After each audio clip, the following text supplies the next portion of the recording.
বন্ধুরা শুধু কি গাজরের হালুয়াই খাচ্ছেন? গাজরের এই ধরনের গাজর আর আলু আর ডিম দিয়ে একটা দুর্দান্ত স্বাদের নাস্তা তৈরি করে একবার দেখুন, যেটার স্বাদ কিন্তু ভুলতে পারবেন না। আমার ওপর বিশ্বাস করে এই নাস্তাটা একবার অন্তত ট্রাই করবেন।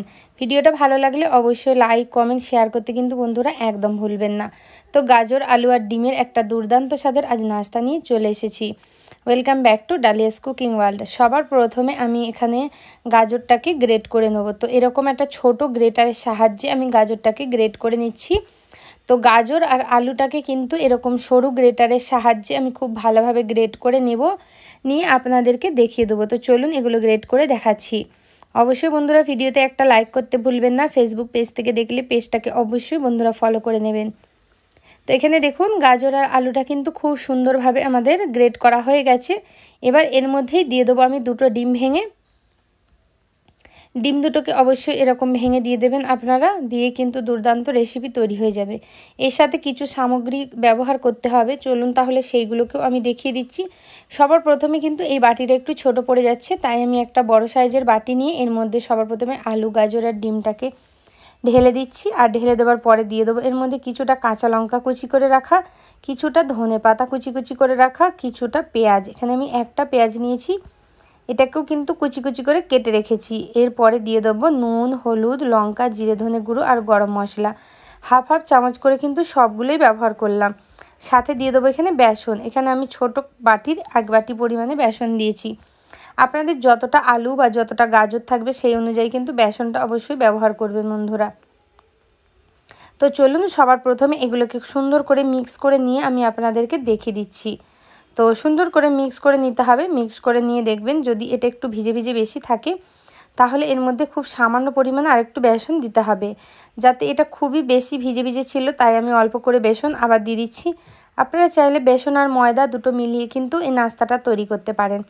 দেখুন এখানে পারফেক্ট রেডি হয়ে গেছে। এরকম একটু ডোয়ের আকারে হালকা হয়ে যাবে, খুব বেশি কিন্তু শক্ত করলে আবার চলবে না। দেখবেন হালকা ভিজে ভিজে আছে, তখনই ভাববেন এটা পারফেক্ট। অপর দিকে একটা প্যান গরম করে দিয়ে দিলাম 2 চামচ পরিমাণে রিফাইন্ড তেল। আর তেলটা গরম হয়ে গেলে সরাসরি যে ব্যাটারটা তৈরি করে রেখেছিলাম সেটাকে কিন্তু প্যানের মধ্যে ঢেলে দিতে হবে। অন্তত একবার এই রেসিপিটা আপনারা তৈরি করে দেখবেন, খেতে খুব ভালো লাগে। বাচ্চা থেকে বড় সবাই কিন্তু এটা পছন্দ করবে। লাঞ্চ বক্সে বা আপনারা টিফিন বক্সে বাচ্চাদের কিন্তু এই রেসিপিটা অবশ্যই দিতে পারেন। তো এটাকে খুব ভালোভাবে চারিধারে এবার ফেলিয়ে দিতে হবে। সুন্দর করে ফেলিয়ে দিয়ে এটাকে গোল আকারে করে নিতে হবে। দেখুন যেমন আমি ভিডিওতে দেখাচ্ছি আপনারা ঠিক তেমন করবেন। স্টেপগুলো ফলো করলে কিন্তু একদমই পারফেক্ট রেসিপি আপনাদের তৈরি হয়ে যাবে। তো এবার এটাকে ঢেকে দিতে হবে। ঢাকা দেওয়ার পরে এটাকে প্রায় 5 মিনিট লো মিডিয়াম ফ্লেমে আপনাদের রেখে দিতে হবে। যতক্ষণ না পর্যন্ত নিচু থেকে একটা গোল্ডেন কালার হয়ে আসছে ততক্ষণ এটাকে রেখে দিতে হবে। যখন দেখবেন ওপরের সারফেসটা একদম শুকিয়ে শুকিয়ে এসছে, নিচটা কিন্তু হালকা গোল্ডেন গোল্ডেন দেখা যাচ্ছে, তখন এটাকে উল্টে পাল্টে নিতে হবে। দেখুন একটা স্প্যাচুলার সাহায্যে দেখে নিচ্ছি কত সুন্দরভাবে ছেড়ে এলো। তো এইভাবে যদি উল্টাতে যান এটা ভেঙে যাওয়ার ভয় থাকে, তাই একটা এরকম ধরনের প্লেট নিয়ে নেবেন। প্লেটটা নিয়ে সবার প্রথমে হালকা করে প্লেটের ওপর উঠিয়ে নেবেন। প্লেটের ওপর উঠাবার পরে প্লেটটাকে ধরে খুব হালকা হাতে এটাকে উল্টিয়ে দেবেন, তাহলে দেখবেন সুন্দরভাবে পাল্টে যাবে এটা। এবার দেখুন এটাকে ঢাকা দিয়ে আরও 5 মিনিট মতো আমি এটাকে লো মিডিয়াম ফ্লেমে রেখে দেবো। তো এখানে 5 মিনিট হয়ে গেছে, লো ফ্লেমে রেখে দিয়েছিলাম। আর নাস্তাটা কিন্তু একদম রেডি হয়ে গেছে। এইবার আমি এটাকে তুলে দেখিয়ে দিচ্ছি। তো এবার চলুন নাস্তাটাকে একটা আলাদা প্লেটে তুলে নিয়ে সবার প্রথমে এটাকে ঠান্ডা করে নিই। তো গ্যাসের ফ্লেমটা অফ করে দিচ্ছি আর সরাসরি একটা প্লেটের মধ্যে নিয়ে গিয়ে এটাকে আমি ঢেলে নিলাম। ঢালা হয়ে গেছে। এবার এটাকে আমি চাকুর সাহায্যে পিস পিস করে নেবো। আপনারা চৌকো বা ত্রিকোণ যেমন ইচ্ছা আপনাদের মন পছন্দ অনুযায়ী আপনারা কিন্তু পিসগুলোকে তৈরি করে নিতে পারেন। তো পিসগুলো তৈরি করে নিচ্ছি, তৈরি করে নিয়ে আপনাদের দেখিয়ে দিচ্ছি।